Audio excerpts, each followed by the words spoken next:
capacity.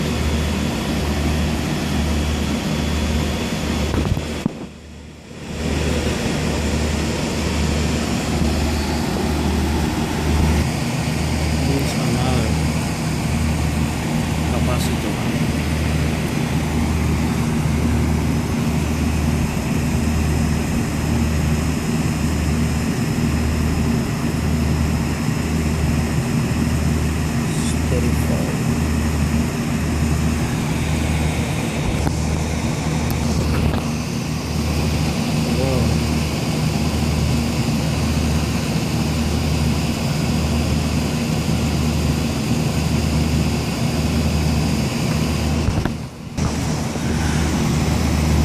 Put a new one right now.